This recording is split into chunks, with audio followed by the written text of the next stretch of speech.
Assalamualaikum warahmatullahi wabarakatuh. Alhamdulillah rabbil alamin wa bihi nasta'in wa nusalli wa nusallim wa nubarik ala nabiyyina Muhammadin wa alihi wa sahbihi ajma'in wa ba'du.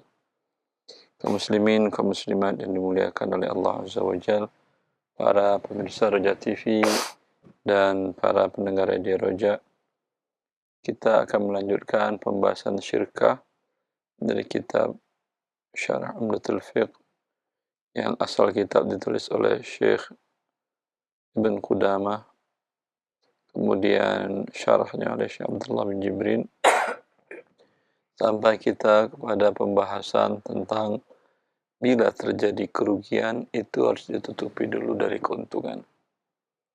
Secara garis besarnya, umpamanya mereka buat satu usaha, sama-sama setor modal 1 miliar umpamanya. Di bulan yang pertama 2 miliar sudah kembali dalam bentuk barang ataupun uang ataupun piutang, dan ada pertambahan, umpamanya ada pertambahan 100 juta.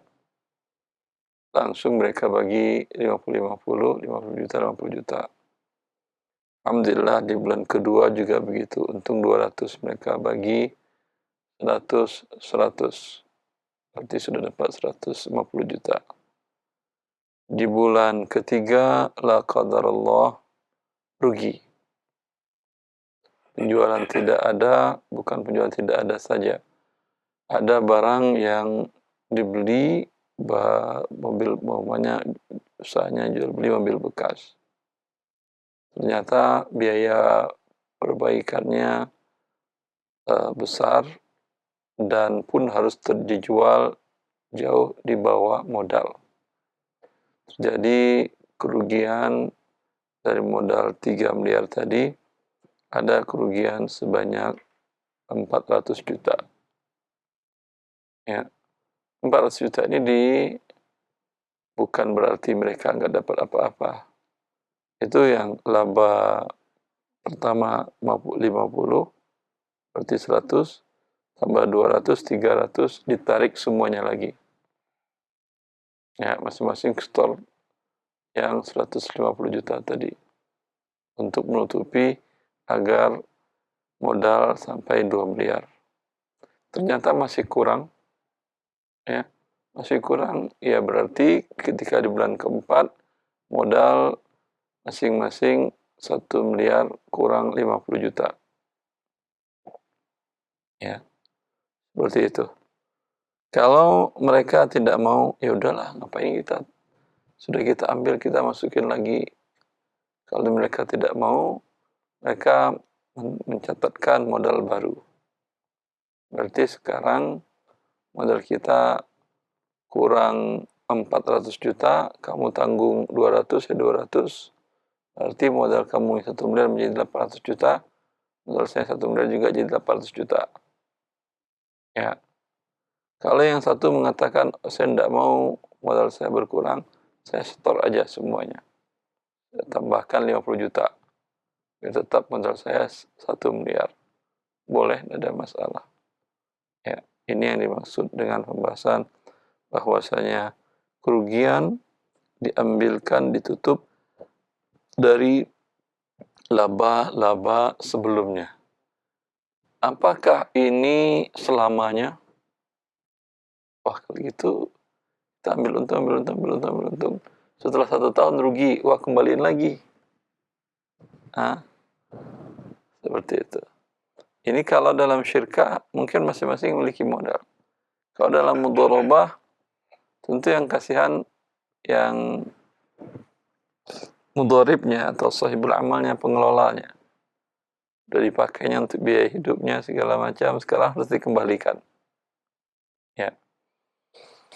Kecuali,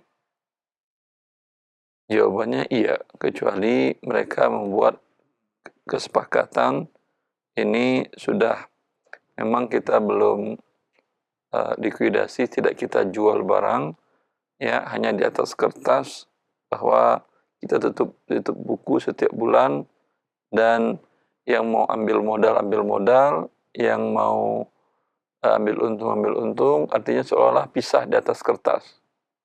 Tapi usaha masih tetap jalan. Dinamakan dengan tandid hukmi. Nah, bila setiap bulan tandid hukmi atau likuidasi di atas kertas, maka tidak bisa ditarik lagi. Ini menurut jumhur para ulama. Tapi menurut Syafi'iyah tidak.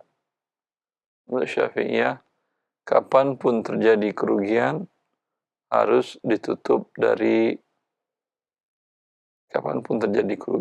laba yang sudah dihasilkan sebelum-sebelumnya. Kecuali memang mereka sudah pisah sama sekali, jual hartanya, atau tidak kerjasama lagi, kemudian la qadarullah mereka bersepakat lagi bikin usaha yang sama atau usaha yang lain, ini berarti bentuknya yang baru lagi.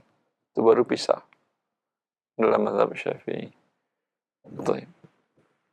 Allah barik fiik. Kita baca. Baik, رقم 1423 قال المؤلف رحمه الله تعالى وتجبر الوضيعة من الربح، أي أن ما خسرته الشركة في هذه الصفقة يؤخذ من ربح الصفقة السابقة إذا كان لم يقسم. نعم، ربح الصفقة الأولى بعد، وذلك لأنه ما لم تقسم الشركة فالمال كله رأس مال لها فَتَدْخُلُهُ الْخَسَارَةُ كَمَا يَدْخُلُهُ رِبَحٌ.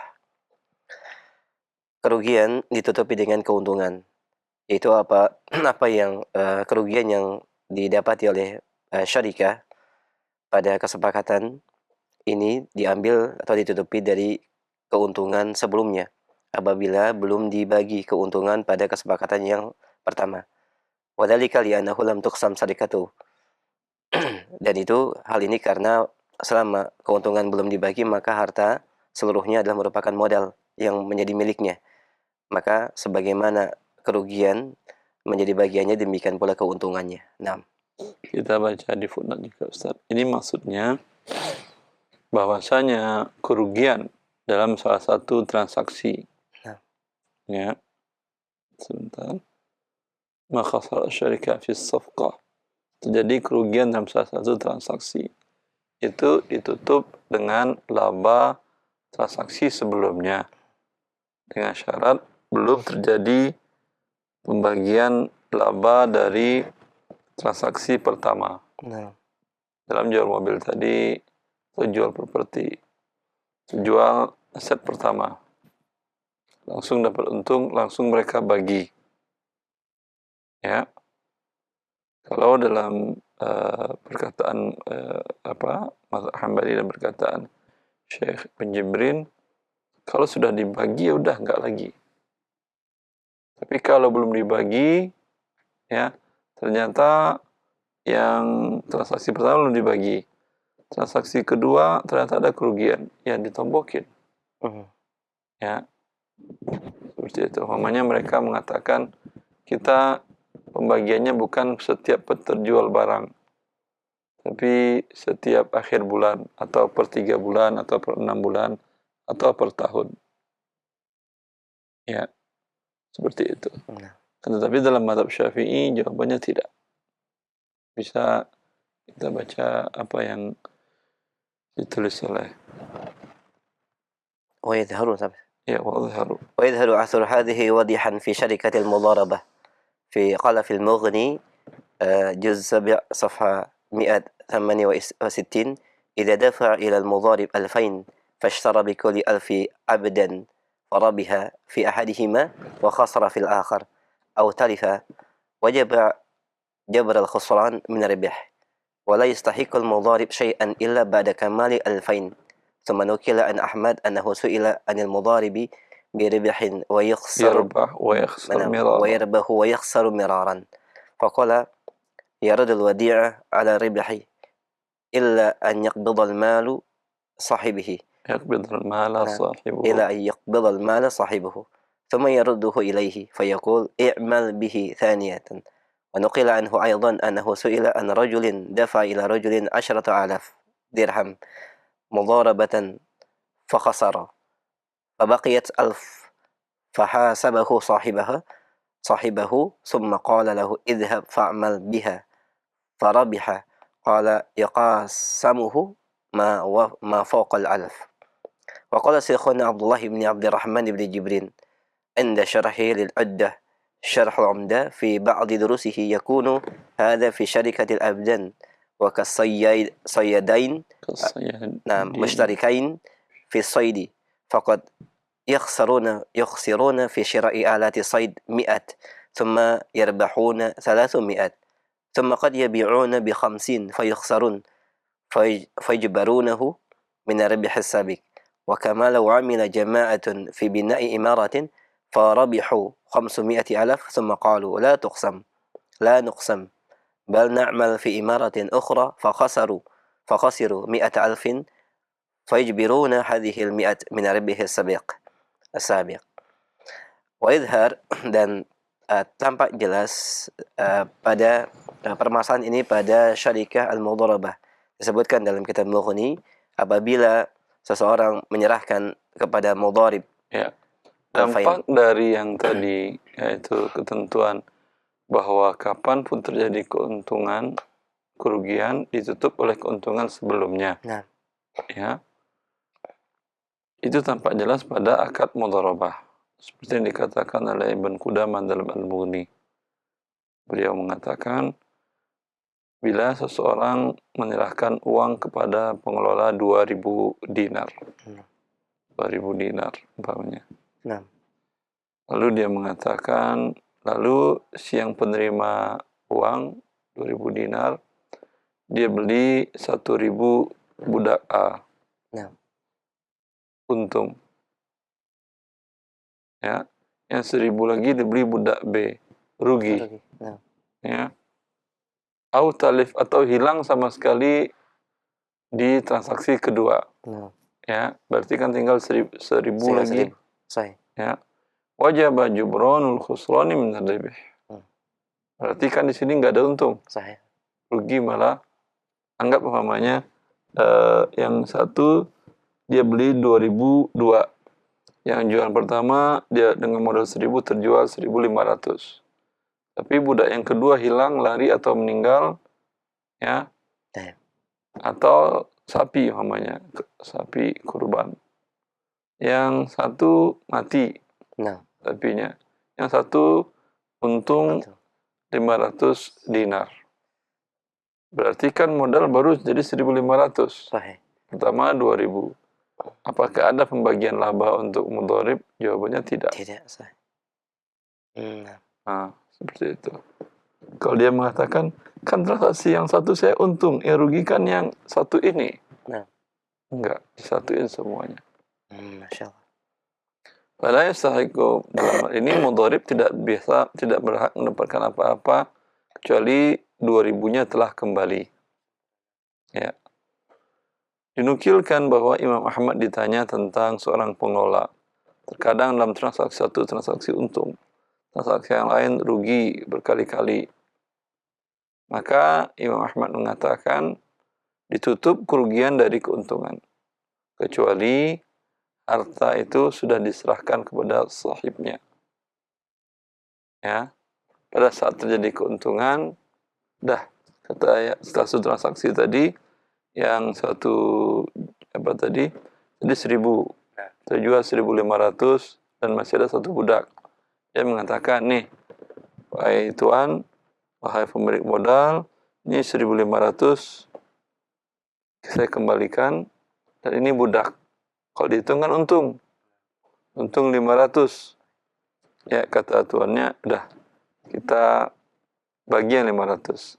Menurut saya kesepakatannya tadi adalah 60, kamu 40, saya 300, kamu 200. Ya. Lalu kemudian diserahkan lagi kepadanya. Nih, i'mal bihadhi thaniyatan. Ini sekarang yang 1.000 kamu jalankan. Ya. Berarti akad kedua lagi. Ya. Berarti akad yang kedua lagi. Seperti itu. Sekira cukup jelas. Masih Syekh. نعم أستاذ.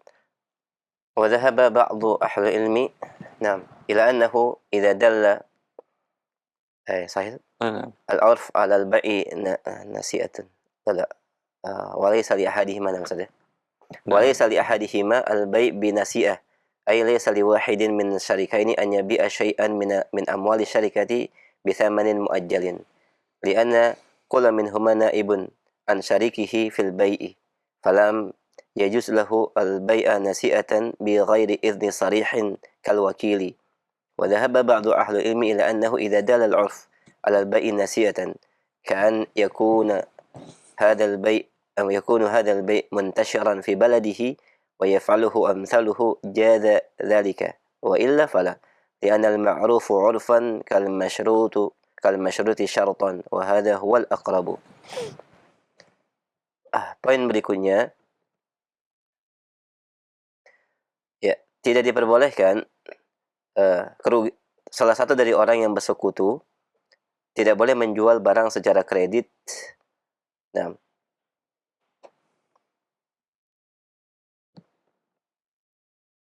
itu tidak diperbolehkan bagi salah satu dari yang berserikat untuk menjual sesuatu dari harta syarikah dengan harga atau dengan tempo. Karena masing-masing adalah merupakan naib atau wakil daripada syariknya di dalam akad jual beli. Maka tidak diperbolehkan untuk menjual harta yang dimiliki dalam syarikah secara tempo dengan tanpa izin yang jelas bagaikan dia wakil. seperti dalam akad wakalah. Seperti dalam akad wakalah. Sebagian ahli ilmu berpandangan diperbolehkan apabila uruf, yaitu ada kebiasaan di dalam akad jual beli secara tempo ini, ka'an yakuna hadzal bai' muntasyiran, di mana transaksi seperti ini tersebar di negerinya dan dilakukan oleh mereka yang berserikat. Apabila tidak, maka tidak diperbolehkan. Sesuai dengan kaidah al-ma'rufu 'urfan kal masyruti syartan. Dan ini yang lebih dekat. Nah, ya. Bagi kedua anggota syirkah tidak boleh menjual dengan cara tunda pembayaran. Nah, ya, harus cash and carry. Serahkan barang, terima uang di tempat. Ya. Kecuali ada izin dari salah satu pihak. Nah. Kenapa? Karena pada umumnya orang jual, pada dasarnya orang jual dengan seperti itu. Barang dikasih, uang diserahkan pada saat bertransaksi. Kecuali mereka saling mengizinkan. Atau ada uruf, kebiasaan. Ya, daerah tersebut menjual barang itu dengan cara tidak tunai. Seperti kalau seperti di Jabodetabek, orang beli motor jarang yang cash kan ya. Ya, beli mobil jarang cash. Lalu mereka berserikat kasih uang 100 juta. Yang satu dia gunakan untuk beli kendaraan roda 2 yang bekas dijual. Yang satu jual beli beras. Ya. Jual beli beras kan urufnya bukan bayar tunda ngutang. Kecuali kalau dia di daerah yang umpamanya di daerah para karyawan atau para pekerja yang gajiannya bulanan. Ya, umpamanya di sentra pabrik banyak di situ di perumahan tempat dia dagang beras itu dan sembako, kebanyakan para karyawan ke pabrik, keluarga. Ya, itu kebanyakan mereka kalau sudah akhir bulan atau sepertiga bulan terakhir, akhir bulan mereka udah ngutang. Nanti dapat gaji mereka lunasi. Kalau memang itu sudah menjadi huruf, tidak ada masalah. Ya, kalau tidak, pada dasarnya tidak boleh. Dia jual beras dengan cara ngutang, kecuali minta izin kepada teman syirkahnya. Tapi yang satu, dia jual beli motor bekas. Beli motor bekas memang umumnya kebanyakannya ya adalah tidak tunai, kecuali kalau dia berada di daerah yang pendapatannya besar, seperti di daerah-daerah sentra kebun sawit milik rakyat. Itu kalau harga sawit lagi tinggi, ya, atau mereka habis jual sawit, habis jual kebunnya, jangankan motor, mobil aja dia beli cash, ya. Maka dikembalikan kepada uruf setempat tadi. ولا يجوز لواحد من الشريكين أخذ شيء من الربح قبل القسمة إلا بإذن الآخر لأنه إذا أخذ من الربح قبل القسمة يكون قرضا في ذمته فلا يجوز إلا بإذن كما في الوديعة وهذا لا خلاف فيه. Sebagaimana juga tidak diperbolehkan salah satu dari pihak yang berserikat untuk mengambil sebagian daripada keuntungan sebelum dibagikan kecuali dengan izin yang lainnya. Karena apabila dia mengambil dari sebagian keuntungan sebelum dibagikan, maka ini menjadi pinjaman di dalam haknya, tanggung jawabnya. Maka tidak diperbolehkan kecuali atas izin yang lain, sebagaimana di dalam akad wadi'ah, dan ini tidak ada perselisihan. Ya, tidak boleh, walaupun umpamanya yang satu jual beras tadi, satu jual motor. Motor alhamdulillah transaksinya bagus. Ya, dalam satu pekan terjual 10, 5 cash. Ya. Dan dari 5 cash tadi berarti sudah ada keuntungan. Ya. Lalu yang dia, waduh, saya lagi butuh uang untuk kebutuhan sekolah anak atau apa. Ini di atas kertas dan memang uangnya ada laba sebanyak 20 juta. Saya ambil dulu, kesepakatan untuk 50, saya ambil 10 juta. Ini tidak boleh dilakukan. Ini bagian dari berkhianat. Ya. Tapi kalau dia izin boleh. Dia mengatakan, saya laba yang transaksi ini saya ambil dulu ya, karena kebutuhan ini. Boleh, kata satu. Berarti kalau ketika boleh, ya udah, berarti kita langsung bagi laba aja. Ya. Kalau dia ambil tanpa dia beritahukan karena satu dan lain hal mungkin, maka statusnya jadi hutang pada tangannya dia. Sama dengan akad wadi'ah. Kama fil wadi'ah. Kita wadi'ah belum kan ya? Harusnya kias itu. Sesuatu mungkin Syekh menganggap semua orang sudah tahu masalah wadi'ah, tidak boleh dipakai. Orang nitipin motor lalu Anda pakai. Nah, orang nitip mau sholat ke masjid, lalu parkiran masjid penuh, dia parkir depan rumah Anda. Pak, numpang parkir ya, saya mau sholat sebentar. Oh ya, silahkan. Ya. Lalu Anda nyalakan, alhamdulillah nyala, walau kunci di bawahnya dia. Ya, nyala Anda pakai. Maka ini akadnya adalah khianat. Apapun yang terjadi, Anda wajib mengganti. Tapi kalau dia titip, lalu digondol maling, Anda tidak ada kewajiban. Atau kalau dia nitip uang, ya, lalu Anda pakai, maka ini menjadi qard, pinjaman. Ya, maka ketika orang nabung di bank syariah, walaupun bank syariah menamakan akadnya wadi'ah, ya, tapi kan bank syariah sebagai penerima titipan memakai uang itu. Ya, maka otomatis itu menjadi qard. Apa bedanya?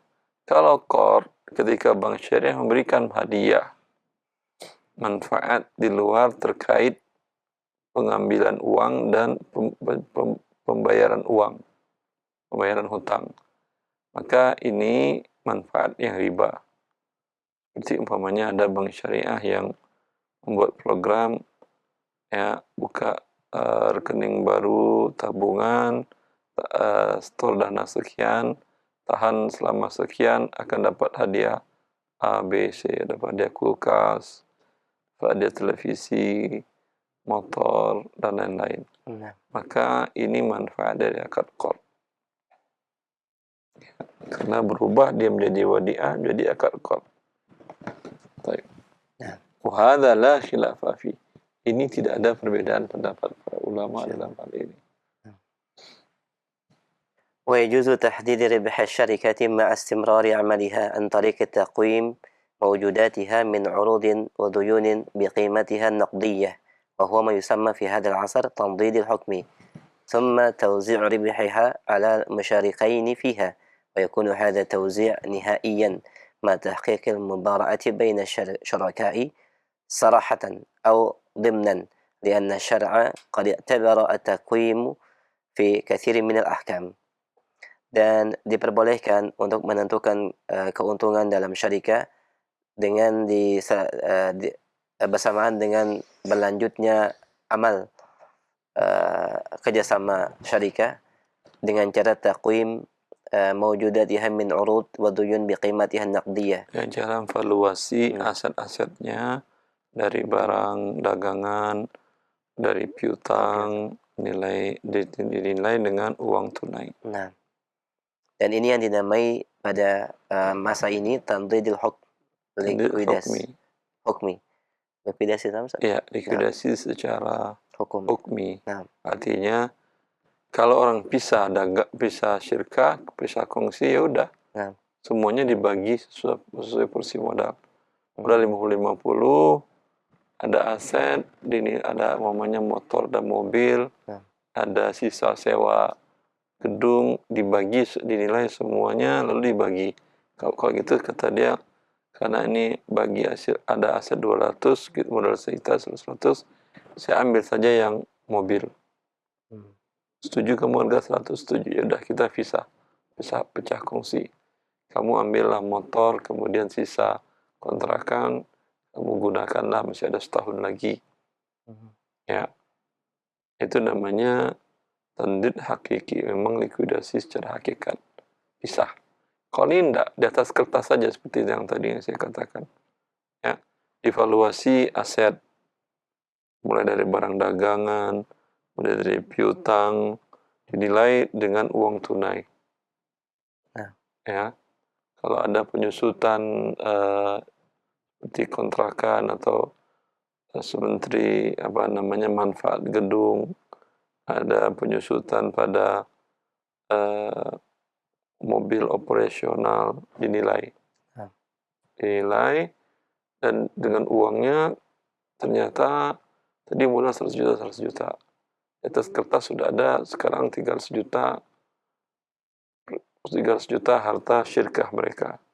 Mereka sepakat kita akan bagi yang 100 juta ini. Ya. Ini boleh. Ya. Boleh. Ini dinamakan dengan tandid hukmi. ثم توزيع ربحها على المشاركين فيها ويكون هذا التوزيع نهائيا. Dan pembagian keuntungannya ala al-musyarikaini fiha kepada dua orang yang berserikat atau dua pihak yang berserikat, dan pembagiannya secara final dikenai bersamaan dengan tahqiq mubara'ah. Lepas diri sesama para anggota syirkah secara terus terang. Terus terang ataupun tidak terus terang, tapi menunjukkan ya dengan mengatakan ya udah dengan valuasi sekarang setuju semuanya, setuju. Berarti kan kita di atas kertas ada laba sekian. Uang tunai ada laba 100 juta, uang tunai ada 120. Ya, berarti yang 100 juta kita bagi, ya, 100 juta yang dibagi 20 kita masukkan ke dalam aset kita lagi, kita tetap jalan usaha. Tidak dijual habis, pecah kongsi, tidak. Ya, saya kira sangat paham. Lanjut. هذا من أنواع المشاركة التي جدت في هذا العصر.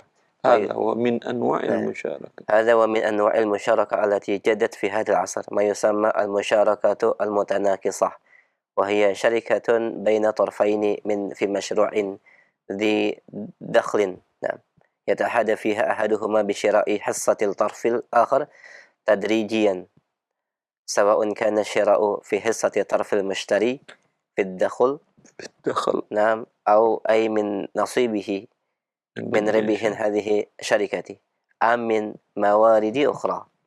نعم، موارد أخرى. وحكم هذه المشاركة أنها جائزة إذا التزم فيها بالأحكام العامة السابقة للشركات، لكن لا يصح إلزام أحد الطرفين بشراء حصة الطرف الآخر بمثل قيمة الحصة عند إنشاء الشركة، لما في ذلك من ضمان الشريك حصة. نعم، لما في ذلك من ضمان الشريك حصة شريكه، بل ينبغي أن يتم تحديد نعم ثمن بيع الحصة بالقيمة السوقية يوم البيع أو بما يتم الاتفاق عليه عند البيع. Ini di antara bentuk-bentuk musyarakah yang ada pada masa ini, yang kekinian, apa yang disebut dengan musyarakah mutanakisah, yaitu syarikah, kerjasama antara dua pihak pada sebuah proyek, dan keduanya yatahada fi ahadima bi syara'i hissati tarfil akhar, dan berjanji saja untuk membeli bagian yang lain secara bertahap, baik syara'u min hissati tarfil mushtari fi ad-dukhul ay min nasibi min ribihi hadhihi syarikati aw min mawarid ukhra. Gimana, Ustaz? Ya, baik dia bayar dengan hasil pemasukan dari syirkah tadi, umpamanya nih, ya, mereka bersepakat berdua, ya, uangnya masing-masing 100 juta. Nah. Ya, dengan beli mobil umpamanya, mobil tidak cukup, motor lah ya, motor bekas, ya, ada sewa tempat, ada merek dagang, kemudian ada sistem, ada segala macam, ya, modal sama-sama.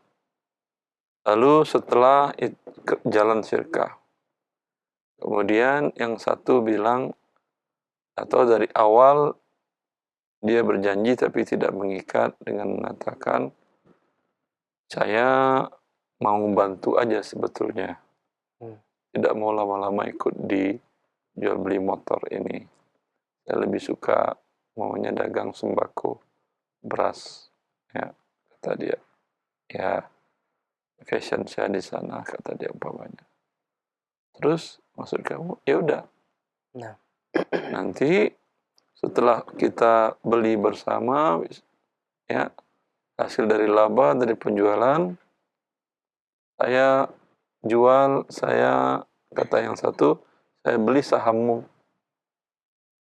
ya, kan akan ada pemasukan, ada laba, lalu dia mengatakan, saya beli saham Anda, ya, dengan setiap kita hitung ada laba, saya beli saham Anda, kata yang satu, karena yang satu tadi mau hanya ingin bantu aja, saya beli sahammu dengan nilai per saat itu. Ya, ini hanya janji, ya, bukan sekarang transaksinya. Ya, harus dengan nilai saham perusahaan pada saat transaksi. Alhamdulillah setelah 1 bulan ada bagi hasil. Bagi hasil, mamanya anggap 20 juta. Nah. Kata yang satu, bagaimana kalau saya beli saham kamu yang 50% dengan 20 juta ini? Kita valuasi dulu harga sekarang. Bukan dengan harga pertama.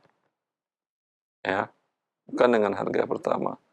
Karena kalau dengan harga pertama, berarti yang terjadi adalah saham yang dari awal tidak ingin berlama-lama di usaha jual beli motor tidak tunai ini terjamin dari kerugian karena sudah dia jual, dan dia juga menjual sahamnya dalam bentuk barang, padahal barangnya tidak ada, motornya belum dibeli. Nah. Hanya berbentuk uang, nih jual uang namanya. Tapi dengan nilai saat itu, dinilai brand tokonya sudah bagus, sudah banyak orang kenal, karena sistem marketingnya bagus, alhamdulillah, ya, dan pun transaksinya tidak mengandung unsur riba, ya, transaksi jual beli motor secara kreditnya tidak mengandung unsur riba, dan ada izin legal sebagai leasing, ya, maka dinilai pada saat itu, dinilai setelah 1 bulan, alhamdulillah, ya, setelah nilai barang-barang yang ada, aset yang ada, kata satu, ini saya tanyakan kepada ahlinya, ini sudah valuasinya sudah naik dari harga 200 juta sudah menjadi 300. Berarti 20% dari modal kamu jadi 150 juta, 50%. Saya mau beli 20 juta, itu berapa persen dari keseluruhan. Umpamanya kalau dari awal kan itu 20 juta cuma 10%. Ya. Sekarang mungkin 20 juta hanya 8% lagi. Ya, begitu seterusnya sampai yang satu, ya, selain dia store uang tadi di awal, akhirnya dia dapat untung juga dan dia selesai kerjasama. Yang satu, selain dia dapatkan untung juga, usaha menjadi milik dia keseluruhannya. Ya, ini namakan dengan musyarakah mutanakisah. Selesai. Cukup. Ustaz. Berarti alhamdulillah selesai. Nah. Kalau tidak terjadi seperti tadi dari awal, umpamanya saya mau ikut, tapi saham saya ini di atas kertas uang saya ini 100 juta. Kita perkirakan bulan pertama sudah naik menjadi 300 juta. Ya, kamu bayarlah ke saya, ya, sekian juta untuk beli saham saya yang tadi 50%. Ya. Maka seperti ini yang terjadi adalah mengandung unsur riba. Karena modal yang ngasih uang modal 100 juta terjamin karena dia sudah jual dari awal. Nah, ini tidak dibolehkan, sepakat para ulama dalam hal ini. Musyarakah mutanakisah atau MMQ yang sifatnya dari awal sudah terjadi penjualan hak para pihak, ini hukumnya adalah riba. Baik. Alhamdulillah. Jazakallah khair Ustaz, barakallahu fiik. Demikian pemirsa dan pendengar Radio Roja terkait dengan pembahasan syarikat, dan alhamdulillah kita telah menuntaskan pembahasan sampai kepada musyarakah mutanakisah. Kami berikan kesempatan selanjutnya bagi ikhwah dan akhwat yang ingin bertanya terkait dengan pembahasan ini secara khusus atau yang lain dalam bab muamalah. Baik, kita akan terima via telepon terlebih dahulu. Kami buka line telepon untuk interaksi, silahkan. Halo. Tafadhol, silahkan, sudah masuk. Assalamualaikum warahmatullahi wabarakatuh, Ustaz. Waalaikumsalam warahmatullahi wabarakatuh. Ahlan akhi, dengan siapa di mana? Dari Bekasi, Fauzan, Ustaz. Taib, silakan. Assalamualaikum Ustaz Darwandi. Assalamualaikum warahmatullahi wabarakatuh. Ustaz, begini, Ustaz, saya bekerja di satu perusahaan sebagai pimpinan. Kemudian dalam perdagangan, Ustaz. Nah, jadi ada satu kondisi saya menjual barang ke customer, kemudian dia bayarnya bank yang bayar gitu, Ustaz. Dia bayarnya bank yang bayar. Ya, bank yang bayar. Dia pakai apa? Bank garansi. Ya, seperti itu, Ustaz. Jadi ya, kita nggak dikenakan denda segala macam atau membayar kelebihan. Kita hanya menerima dari bank, dia berurusan sama bank. Apakah ini boleh, Ustaz? Dan perusahaan Anda sebagai pimpinan atau wakil dari perusahaan Anda tidak ada urusan dengan bank? Tidak ada, Ustaz. Tidak ada sama sekali. Cuma dia bayar sama supaya dia kredibel pembayaran, dia bilang bank yang bayar ke saya. Tidak ada masalah. Tidak ada masalah saja. Tidak ada masalah. Karena dengan Anda tidak ada berbuat akad riba dengan dia, dan pun Anda tidak membantu akad ribanya. Maka hukum asalnya adalah boleh. Tidak sama sekali Ustaz. Kita hanya dia menjaminkan bahwasanya tidak akan terjadi kecuali kalau dia mengatakan kepada Anda, saya akan menggunakan jasa bank untuk pembayaran, akan tetapi untuk agar mereka menyetujuinya ada formulir atau ada formulir yang saya tanda tangani dan Anda pun ikut tanda tangan sebagai saksi di situ. Ini tidak boleh. Begitu. Jadi kalau ada akad kita dengan bank kita menyetujui itu nggak boleh Ustaz, gitu. Ya, Anda membantu riba namanya. Oh gitu saja. Iya. Jadi kalau hanya bank menjamin ke kita hanya dalam bentuk lisan atau bentuk tulisan enggak? Kenapa? Apakah bank itu ikut merekomendasikan oke, saya tanggung jawab pembayaran, berarti kita harus bikin akad pula sama bank gitu saat itu nggak boleh. Realnya seperti apa? Anda kan tidak ada hubungan sama sekali dengan bank, uang masuk ke perusahaan Anda kan ya? Iya Ustaz, ya betul. Ya udah, nggak ada masalah. Baik, Ustaz. Nah, cukup jelas, akhi. Ya, kalau khair Ustaz. Oh iya. Baik. Barakallahu fiik wa jazakallahu khair. Alhamdulillah. Baik, kita berikan kesempatan yang kedua. Baik, bagian yang baru bergabung masih dalam pembahasan bab syarikat dan ini pembahasan terakhir. Alhamdulillah. Dan silakan kita buka kembali. Halo. Halo, Assalamualaikum. Assalamualaikum warahmatullahi. Dengan siapa di mana? Dengan Dede di Bogor, Ustaz. Silakan ah Dede. Fadhal. Izin. Nah. Di luar tema, Ustaz. Jadi mengenai zakat penjualan rumah ya. Jadi ceritanya mungkin sebentar saya ceritakan. Saya tinggal di rumah A. Kemudian pada tahun 2014 saya membeli rumah B dengan alasan mempunyai tanah lebih luas sehingga saya bisa memperluas rumah B dan pindah ke rumah B. Tahun 2016 saya berubah pikiran karena masih kesulitan untuk memperluas rumah B dan ingin menjualnya. Kemudian saya iklankan selama kurang lebih 5 bulan tapi tidak ada yang membeli. Kemudian tahun 2017 awal saya mendapat informasi saya harus pindah keluar kota di pertengahan tahun 2017 dan sehingga pada awal 2017 itu saya mengiklankan rumah A yang masih saya tempatin. Kemudian setelah saya pindah keluar kota tahun 2018 rumah A terjual Ustaz. Kemudian tahun 2018 saya iklankan kembali rumah B itu untuk dijual karena Pak saya sudah pindah ke luar kota ya dan laku tahun 2021. Yang ingin saya tanyakan dari penjualan tersebut ada zakat zakat yang harus saya keluarkan tidak Ustaz itu ya? Itu dari penjualan tadi jadi uang. Betul, sudah jadi uang. Langsung Anda belikan rumah atau masih berbentuk uang sampai sekarang? Langsung saya belikan rumah, tapi sisanya itu uang yang terkumpul itu tiap tahun ketika saya sampai nisabnya saya keluarkan zakatnya Ustaz. Sisanya Anda belikan rumah masih ada sisa. Betul. Sisanya tetap ada zakat kan? Udah betul. Betul. Ya. Cukup jelas. Jadi untuk itu tidak ada khusus zakat sendiri ya Ustaz ya? Penjualan tidak ada zakat kecuali Anda bisnisnya properti, jual beli rumah. Baik. Kalau menjual rumah karena kondisi seperti tadi ditukar dengan tempat yang lain atau rumah yang lebih layak atau hanya ingin diuangkan untuk kebutuhan lain uangnya, itu bukan pedagang namanya.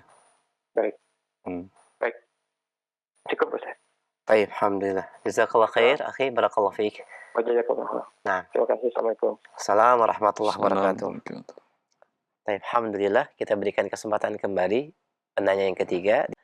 Baik, kita angkat kembali. Halo. Halo, Assalamualaikum. Waalaikumsalam warahmatullahi wabarakatuh. Dengan siapa di mana?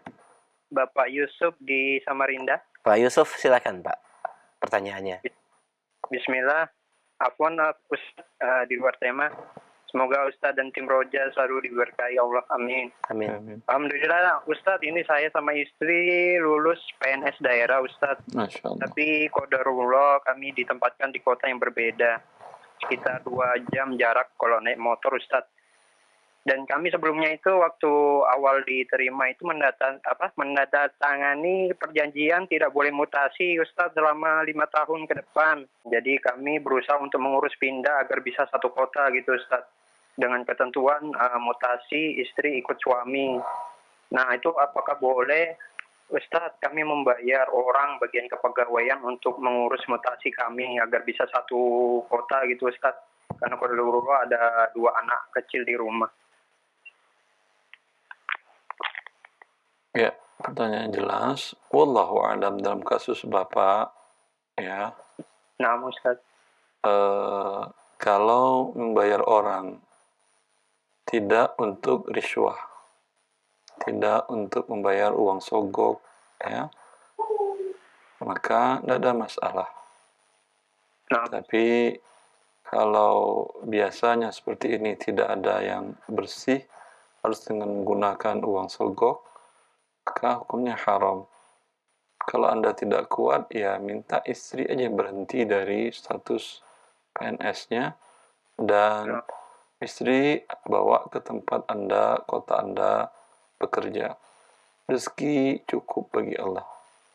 Punya suami yang bekerja, tidak perlu dua-dua, cukup insya Allah. nah. Cukup jelas ya, akhi?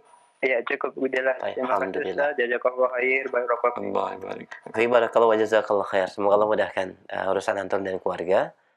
Baik. Dan kita berikan kesempatan kembali masih via telepon. Kita angkat kembali penanya berikutnya. Fadhal, silakan. Halo. Halo, Assalamualaikum Pak Ustaz. Waalaikumsalam warahmatullahi wabarakatuh. Dengan siapa di mana?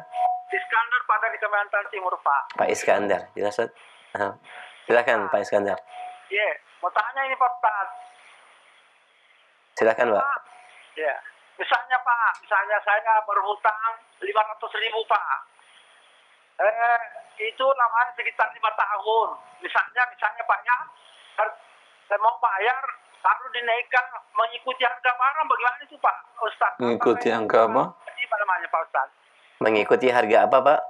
Harga barang misalnya, kan dulu misalnya yang ke 5 tahun harganya barang misalnya 5.000, sekarang 10.000. Saya berhutang misalnya 500.000, mau dinaikkan misalnya, bagaimana Pak Ustaz? Apakah bukan riba atau bagaimana Pak Ustaz?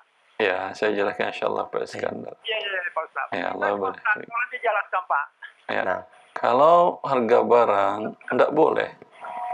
Karena barang itu bisa jadi kondisinya seperti cabai. Ya. Ketika cabai panen gagal, harganya melambung tinggi. Anda katakan kita ikuti harga cabai. Nah, belum 1 pekan harga cabai normal lagi. Ketika dia bayar, dia harus dengan harga tinggi. Ya. Atau kita katakan ikut harga sawit. Ternyata harga sawit karena diboikot oleh Uni Eropa turun harganya. Berarti uang Anda berkurang dari 500.000 menjadi 400.000. Maka yang boleh itu diikat dengan emas kalau inflasinya lebih dari 70%. Ya. Dan itu dalam jangka berapa waktu? Wallahu a'lam. Kalau dalam kondisi normal biasanya waktunya panjang, sampai 20 tahun itu iya. Tapi kalau kondisi tidak normal seperti umpamanya dalam kondisi perang atau ada negara yang perang yang memuat kebutuhan banyak dunia seperti minyak, gas, ya, atau gandum sehingga menyebabkan inflasi besar. Itu iya. Boleh dibayar, dimintakan dengan harga emas. Umpamanya, kalau tadi kan dia bertanya 10 tahun ya, Iskandar. Kalau 40 tahun yang lalu, ya, Anda pinjamkan uang sebanyak 1 juta. Ya. Dia membayar sekarang 1 juta. Ini boleh Anda minta lebih. Karena 40 tahun yang lalu, emas per gram itu paling Rp30.000. Nah. Ya. 1 juta bagi Rp30.000. Berapa dapat 30 gram kan ya? Nah. Sekarang 1 gram pun kurang. Karena 1 gram sekarang 1,3 juta sekian. Ya. 1.300.000. Sudah dapat 30, sekarang 1 pun kurang. Berarti ini inflasinya lebih 70%. Ini bisa Anda katakan dulu dapat 30 gram, Sekarang kalau Anda mau bayar dengan 30 gram emas kali 1.300.000, Nah, berarti 39 juta Anda bayar. hmm, Wah, Anda lebih kecil. parah, lebih kejam daripada rentenir, daripada lintah darat. Ini Anda buaya darat laut, kata dia. Subhanallah. Ya, kalau Anda ikhlaskan, ya udah, bayar aja lah mamanya daripada 39 juta, bayar setengahnya, kita sepakati. Ya 15 juta. Kalau dia mau ya 15 juta, saya masih siap lah. Karena kamu sudah berbuat baik selama 40 tahun. Ya, itu boleh. Kalau dia hanya bayar 1 juta saja, tidak ada masalah juga bagi Anda. Anda sudah bersedekah 38 juta. Nah, insyaallah. Alhamdulillah. Alhamdulillah. Baik, jazakallah khair, demikian Bapak, barakallahu fiik. Semoga menjadi pencerahan dan jawaban bermanfaat. Dan juga bagi yang lainnya kita berikan kesempatan kembali masih via telepon. Kalau demikian sambil menunggu kami akan angkat pertanyaan via chat WhatsApp. Assalamualaikum warahmatullahi wabarakatuh. Ya, pertanyaan dari pendengar kita terkait dengan bunga riba Ustadz yang dimiliki, apakah boleh dialihkan untuk pembayaran pajak Ustadz? Apakah harus dikeluarkan hanya untuk kepentingan umum semata? Boleh tidak untuk mengurangi beban pajak kita? Jazakallah khair. Ya. Wallahu alam. Ya, kalau Anda bayarkan pajak, berarti Anda mendapat manfaat dari uang tersebut. Nah. Yang harusnya pajak itu dipotong dari uang Anda, gaji, dan lain-lain. Nah. Ya, karena Anda ada punya uang riba, Anda bayarkan. Berarti ini uang riba bukan untuk kepentingan umum, kepentingan pribadi Anda. Ya, maka ini tidak boleh. Wabillahi taufiq. Cukup jelas, alhamdulillah. Cukup jelas, demikian yang ditanyakan dan jawabannya jazakallah khair. Baik, kami angkat kembali pertanyaan berikutnya. Assalamualaikum warahmatullahi wabarakatuh. Salam. Dari Ibu Retno di perjalanan ingin bertanya, apakah boleh Ustadz menjual emas kawin berupa gelang emas yang diberikan oleh almarhum suami pada saat menikah? Suami saya sudah meninggal 13 tahun yang lalu dan alasan menjual emas kawin ini untuk biaya kuliah anak. Mas kawin adalah murni milik istri. Ya, didapatkan dengan akad pernikahan. Nah. Kalau belum bergaul, belum melakukan hubungan suami istri dan suami menceraikan atau wafat, istri masih dapat 50%-nya, setengahnya. Ya. Kalau sudah hubungan badan suami istri, langsung itu milik istri semuanya. Namanya mas kawinnya 1 kilo emas. Itu semuanya milik dia.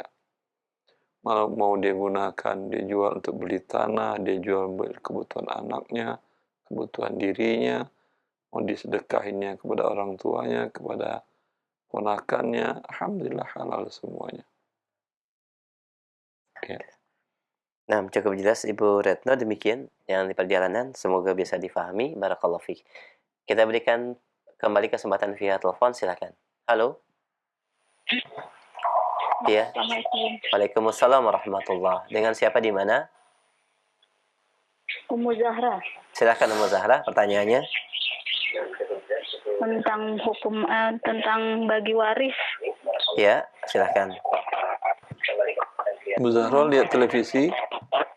Nggak ada TV, saya lewat radio. Oh ya udah, nanti bisa lihat di online atau minimal saya di mana tuh? Di YouTube nanti bisa dilihat kembali rekamannya ya di YouTube Roja. Iya, benar. nanti bisa di. Baik, sebentar. Oke, soalnya bisa di. Udah. Silakan. Siapa yang wafat dan sebutkan namanya? Namanya kakek saya Nurdin. Kakek saya meninggal tahun 84. Sebentar, Anda bisa.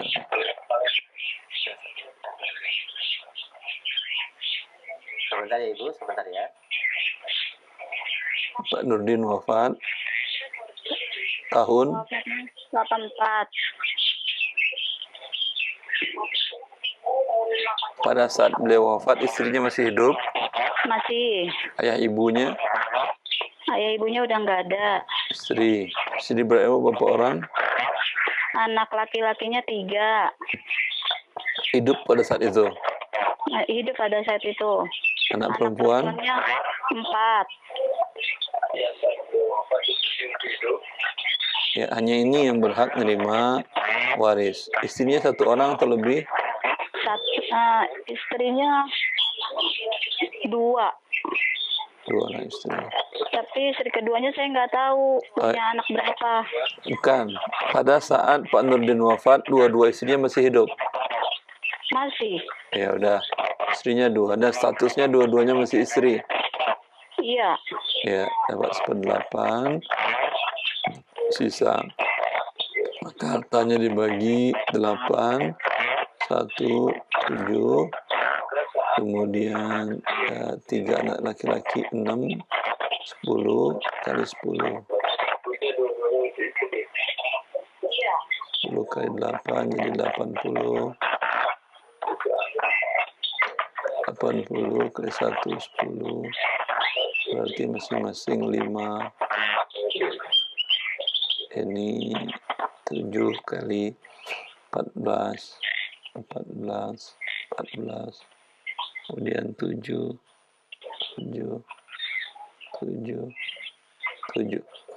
Harta Pak Nurdin semuanya dibagi 80, Ibu ya. Dibagi 80. Ya. Masing-masing istrinya dapat 5/80. 5/80. Ya. Masing-masing anak lakinya mendapat 14/80. 14/80. Masing-masing anak perempuan dapat 7/80. 7/80. Ya. Terus begini masalahnya Pak, anak laki-lakinya yang ada 3 itu tahun 2008 meninggal, yang anak laki-lakinya 1, tapi belum nikah. Yang masih yang ada ibunya dan saudara laki-lakinya 2, saudara perempuannya 4. Ya, yang dia meninggal belum punya anak, belum punya istri, maka hartanya dibagi 1/6. Coba ya, saya buatkan lagi. Buatin lagi Pak. Ya, 1/6 untuk ibu. Maaf, ada saudara-saudari ya, 1/6. Sisanya saudara-saudari. Ya, maka pembagiannya 6, kemudian 1, 5.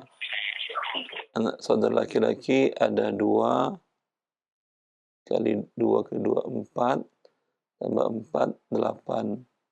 Akan dibagikan 8 bagi 8, 8 kali 6 sama dengan 48. Ini 8. Di sini yang laki-laki dapat 10. 10. Yang perempuan dapat 5.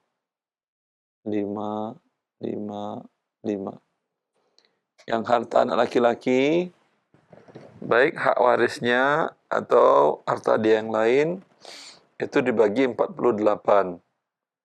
Ibunya atau istri dari Pak Nurdin dapat 8/48. Masing-masing saudaranya dapat 10/48. Masing-masing saudarinya mendapat 5/48. Terus ada lagi Pak, istrinya Pak Nurdin meninggal 2017. Terus anaknya masih ada 2 laki-laki dan 4 perempuan. Dan dia tidak nikah lagi? Enggak nikah lagi. Ayah ibunya masih hidup? Ayah ibu dari Sri Pak Nurdin? Udah meninggal. Ini salah satunya atau yang kan satu nggak punya anak? Ini yang wafat yang punya anak apa yang tidak punya anak? Istrinya Pak Nurdin yang punya anak ini. Yang punya anak. Yang punya anak, ya dibagi aja anak laki-lakinya 2 bagian. Berarti 2, 4, sama perempuan 4 dibagi 8. Laki-laki 2/8, 2/8, perempuan 1/8, 1/8, 1/8, 1/8. Oh gitu ya Pak. Ya, Jelas, Bu? Itu hasil pecahannya dikali hartanya ya Pak. ya. Pembagi tadi untuk seluruh hartanya dibagi. Oh iya. Nah, cukup jelas, Ibu? Ya jelas Pak. Baik, alhamdulillah. Ini rekamannya di YouTube Roja ya Pak? Iya, silakan nanti disimak ya, Bu ya. Ya, Dan bisa makasih, dilihat Pak. kembali. Baik, barakallahu fiik. Wafik barakallah. Assalamualaikum. Assalamualaikum warahmatullahi wabarakatuh. Alhamdulillah. Kita akan kembali pertanyaan selanjutnya via chat WhatsApp. Assalamualaikum warahmatullahi wabarakatuh. Dari Bapak Abdullah Ustadz di Jawa Tengah, beliau bertanya, Ustadz di kota A ada ikhwan yang menyediakan pekuburan khusus Muslim, tapi untuk bisa dikubur di situ harus menjadi anggota. Calon mayit harus mendaftar jadi anggota dan membayar iuran bulanan. Tapi kalau ternyata kelak seorang anggota mati atau wafat di kota B dan dikuburkan di kota B, maka iurannya hangus. Apakah ada gharar dalam akad ini, Ustaz? Jazakallah khair. Ya, gharar, karena dia adalah anggota-anggota. Tapi kalau mereka berinfak, tidak ada masalah. Baik. Tapi kalau seperti tadi itu kan dia harusnya mendapat imbalan. Tapi kalau mati di tempat lain, enggak. Harusnya dia dapat tetap haknya ada. Dia bisa merekomendasikan keluarganya atau siapa dari kerabatnya masih di sana, boleh. Atau itu menjadi hak kaum muslimin yang satu jatah tadi. Nah. Artinya dia ketika dia tidak itu bukan hangus buat dianya, ya otomatis hangus, dia sudah dimanfaatkan di sana. Ya. Cuman ini hak siapa? Boleh ambil hak orang yang dia wasiatkan dari ahli warisnya atau siapa saja. Masya Allah. Itu dibuat kesepakatan. Tidak serta-merta hangus begitu saja. Ya, tidak lah. Ya, nah. Demikian Bapak, semoga bisa difahami dan menjadi pencerahan buat teman-teman di sana. Barakallahu fiik. Kami akan kembali pertanyaan berikutnya. Assalamualaikum warahmatullahi wabarakatuh. Assalamualaikum Ustaz. Saat saya diberi amanah mengelola uang waris milik anak-anak dan uang tersebut saya investasikan dalam suatu usaha. Sudah mencapai nisab dan haul di bulan Zulhijjah, Ustaz. Yang ingin saya tanyakan, adapun yang pertama untuk investasi kerjasama usaha yang dikenakan zakat mal, apakah hasil investasinya saja atau investasi plus hasil investasinya, Ustaz? Investasinya apa? Nah, tidak dijelaskan. Tidak. Kalau investasinya bentuk dalam usaha dagang, jual beli barang, yang dizakatkan bukan hanya labanya saja, tapi uang, namanya dagang itu ada uang, kemudian barang, stok barang yang belum terjual dihitung, kemudian kalau ada penjualan tidak tunai, piutang yang diperkirakan lancar juga dihitung.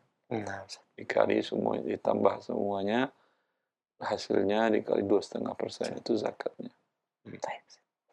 Cuman yang perlu diperhatikan, ini hak waris masing-masing. Secara keseluruhan mungkin sampai nisab. Tapi umpamanya si ibu tadi dalam bentuk usaha dagang umpamanya. Secara keseluruhan nilainya 200 juta. 200 juta ya dibagi dengan hak waris masing-masing. Ya. Hak waris masing-masing, istri dapat 1/8. 1/8 dari 200 juta nggak sampai nisab. Nisabnya 110 juta sekarang. Ya, bukan 80. Nah, emas sudah 1,3. 1,3. Ya. Seperti itu. Yang anak perempuan mungkin nggak sampai nisab. Anak laki-laki mungkin sampai nisab 110 juta, mungkin juga tidak. Ya, kalau ada ahli waris yang lain yang mengurangi haknya si bagian asabah tadi. Wallahu a'lam. Jadi tidak ada kewajiban sejatinya, Ustaz ya? Jadinya nggak ada kewajiban. Sahih. Masya Allah. Ini tambahan faidah buat yang bertanya. Yang kedua, Ustaz, bolehkah zakat mal dikeluarkan lebih cepat, artinya belum genap 1 tahun. Boleh.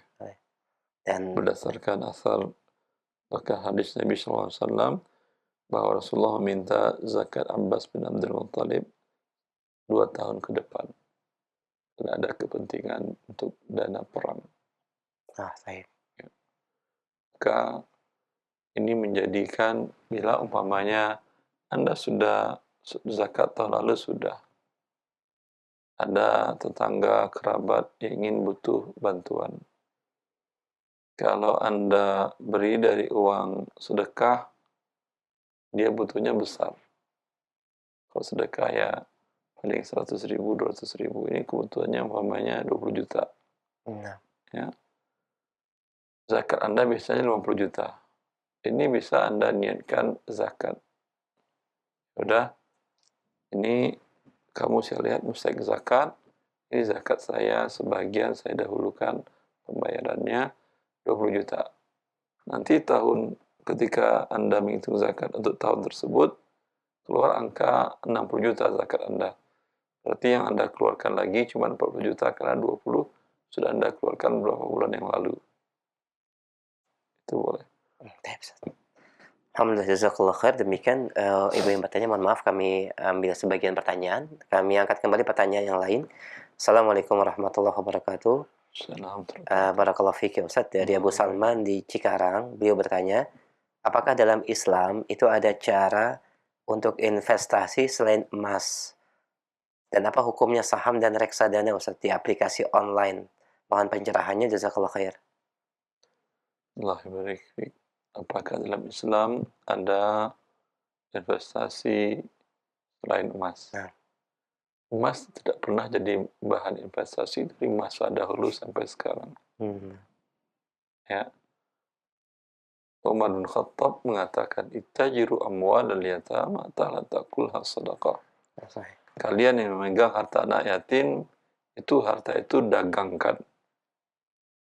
Ya. Uang orang pada masa Umar adalah emas. Nah, sahih. Perak. Ya. Maka kalau itu sebuah investasi, udah betul. Umar tentu tidak akan menyuruh mereka. Tapi Anda punya emas 5 kilo. Setelah 100 tahun tetap 5 kilo. Mana ada investasinya?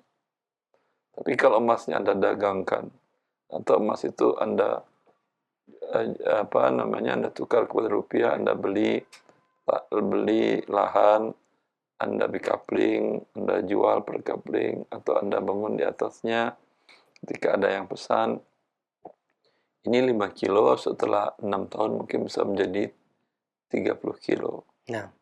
Ya. Itu diinvestasi dalam Islam dan dalam kehidupan manusia. Ya. Tidak didiamkan di rumah saja, saja. Tidak didiamkan di rumah. Dan juga tidak bagus disimpan dalam tabungan. Kecuali kebutuhan yang dekat.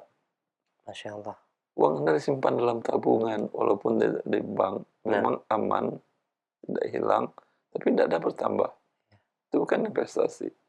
Itu naruh uang daripada pegang hilang. Ya.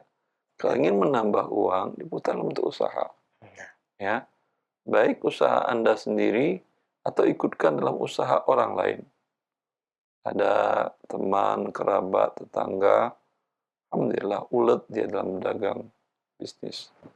Dan orangnya amanah, bisa dipercaya. Anda bisa kode dia. Saya berjalan ke masjid, Mas, ada proyek yang butuh pendanaan nggak? Oh iya, ini saya ada permintaan makan siang 1000 porsi, kata dia. Tapi dana saya udah habis buat yang proyek A, proyek B, proyek C. Boleh saya ikut di situ?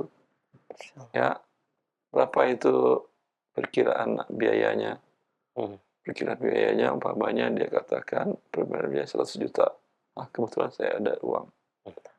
Katakan, saya invest di Anda, ya silakan Anda putar dalam soal ini. Nanti saya minta laporan keuangannya bulanan, ya. Atau kalau umpamanya, kata dia, saya buat laporan keuangannya tidak profesional, yang buat istri saya, kadang anak. Ya. Memang ada laporan, tapi tidak laporan profesional seperti di akuntan publik dan segala macam. Tidak ada masalah. Yang penting saya amanah dengan Anda. Ya, setiap 6 bulan kita lihat pertambahannya, kita bagi hasil. Sepakati bagi hasilnya untuk Anda sekian, umpamanya sebagai pemodal Anda minta dari laba bersih 30% kalau ada laba. Kalau rugi berarti uang Anda berkurang. Nah, Nah, ini boleh. tuntas, Masya Allah. Bukan dengan emas tadi. Kalau Anda katakan, saya tidak punya tetangga kayak gitu, Pak Ustaz. Ikut di seorang usaha orang lain yang profesional. Sekarang ada negara pemerintah mengizinkan penanaman modal dalam usaha UMKM. Nah, Ustaz. Itu dengan menggunakan platform, namakan dengan securities crowdfunding. Anda bisa mendaftar sebagai investor di sana, isi persyaratannya ada yang ditentukan oleh pihak regulator yaitu OJK. Kemudian bila ada listing, ada project A, ya. Ini project A bukan project di atas awang-awang. Memang ada usaha kecil menengah yang butuh modal baik untuk pengembangan usahanya secara keseluruhan atau untuk menutupi satu project. Ya. Ketika itu dia butuh dana umpamanya sekian ratus juta, sekian miliar, ya. Anda belilah sahamnya, Anda akan belilah sukuknya, surat berharganya. Kan proyek dibuatkan surat berharga, kemudian dia putar itu uang, ya, perkiraan di atas kertas, untung sekian. Tapi bila rugi, masing-masing menanggung kerugian. Ya, seperti itu. Itu boleh.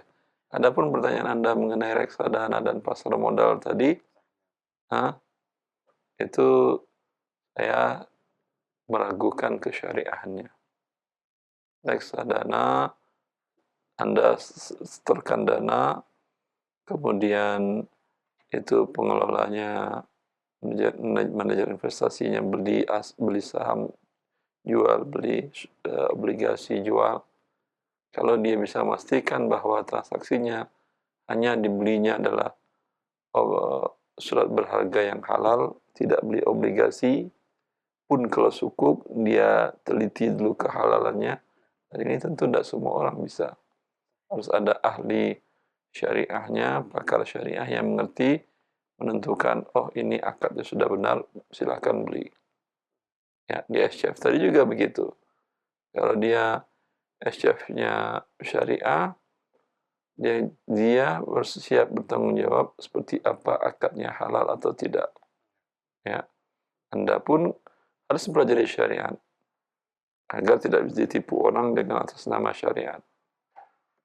Ya, wabillahi taufiq. Jazakallah khair atas penjelasan. Jazakallah khair. Demikian pendengar yang bertanya. Pemirsa Roja TV, semoga menjadi jawabannya bermanfaat dan menjadi pencerahan. Kita angkat kembali pertanyaan selanjutnya, masih via chat WhatsApp. Baik, Assalamualaikum warahmatullahi wabarakatuh. Dari Bapak Ahmad di Samarinda, beliau bertanya, tante saya meninggalkan sebidang tanah dan sebelum wafat beliau menyampaikan ke dua saudara perempuan dan satu keponakan perempuan bahwa tanah tersebut mau diwakafkan untuk rumah tahfidz. Sementara itu suami dari tante tidak tahu mengenai hal tersebut. Jadi status tanah tersebut seperti apa, Ustaz? Apakah tanah tersebut jatuhnya menjadi hibah sesuai dengan wasiat tante, ataukah menjadi waris untuk suaminya, Ustaz? Saya perlu ketegasan ucapan tante seperti apa. Kalau ucapannya saya wakafkan tanah ini, itu menjadi wakaf. Ya, kalau dia hanya mengatakan saya mau mewakafkan, belum berwakaf namanya, baru mau. Apakah Anda mengatakan saya mau mandi, udah mandi? Belum. Saya mau makan, sudah makan? Belum. Saya mau mewakafkan, sudah mewakafkan atau belum? Ya. Maka ucapan dari tante itu tertulis, kalau tertulis tinggal Anda bacakan seperti apa yang dia tuliskan. Kalau tidak, kalau ucapan saja, ada yang masih ingat persis atau tidak. Kalau tidak ada ingat persis, biarkan saja jadi waris. Allah. Demikian Pak Ahmad di Samarinda. Barakallahu fiik, semoga menjadi pencerahan. Jazakallah khair. Kami akan kembali pertanyaan berikutnya. Assalamualaikum warahmatullahi wabarakatuh. Dalam syirkah atau investor, dana digunakan untuk pengadaan barang pada investasi pemerintah, pada instansi pemerintah, Ustaz. Prosesnya banyak entertain berlebih. Apakah boleh kita syirkah atau investasi di kegiatan tersebut, Ustaz? Ya, kalau ada entertainnya ngapain Anda ikut di situ? Kalau Anda ikut berdosa juga. Entertain itu bagian dari riswah. Atau memang itu adalah riswah. Ya, Anda kalau ingin ikut di usaha orang, Anda cek dulu. Tanyakan, kamu ini bisnis dengan pemerintah, ada entertain nggak? Ya ada lah, kalau nggak mungkin dapat project. Ya udah, saya nggak bakal ikut. Emang ada project yang tanpa entertain? Ya udah, saya cari yang lain. Orang jual beras nggak ada pakai entertain. Ya, saya ikut yang mau jual beras di sebelah warung toko saya, sebelah saya. Allah. Barakallahu fiik wa jazakallahu khair. Pertanyaan selanjutnya, ada beberapa hal yang ditanyakan dari pemirsa dan pendengar Roja terkait dengan hukum BPJS, Ustaz. Bagaimanakah hakikat atau hukumnya ketika kita mendaftarkan diri untuk kebutuhan kesehatan yang memang belum pasti sakit dan daruratnya. Jazakallahu khair. Allah barik fiik. Ketika dia diwajibkan oleh negara, maka walaupun BPJS itu adalah bagian dari akad asuransi yang mengandung unsur gharar, ya, tapi sudah dibolehkan karena diwajibkan oleh negara. Dengan demikian Anda tidak menanggung dosa dan boleh Anda mendaftarkan diri, karena kalau tidak banyak urusan Anda berhubungan dengan pemerintah, tidak akan bisa dipenuhi. Nah, demikian pendengar dan pemirsa Roja TV. Merupakan pertanyaan kami terakhir di kesempatan pagi ini. Sebagai titan serta kesimpulan kajian, silakan Ustaz. Ya, ikhwani wa akhwati fillah, masalah syirkah adalah masalah pengembangan harta Anda menjadi berlebih dan bertambah, tetapi dia membutuhkan ilmu akan syariat Allah. Bila tidak, pertambahan harta Anda menjadi riba, ya, maka tentu lebih baik tidak bertambah. Kalau Anda tidak mau mempelajari syariat Allah atau belum mengerti secara baik, bertanyalah kepada ahlinya agar mendapat pencerahan. Tapi bila umpamanya satu lain hal tidak menemukan ahlinya atau tidak mendapatkan jawabannya, jangan pernah berani untuk melakukan syirkah tadi, kerjasama usaha tadi, karena dikhawatirkan pertambahannya adalah riba. Tentu lebih baik tidak bertambah dan tidak berdosa daripada berdosa dengan akad syirkah yang melanggar ketentuan Allah dan Rasulnya. Wabillahi taufiq.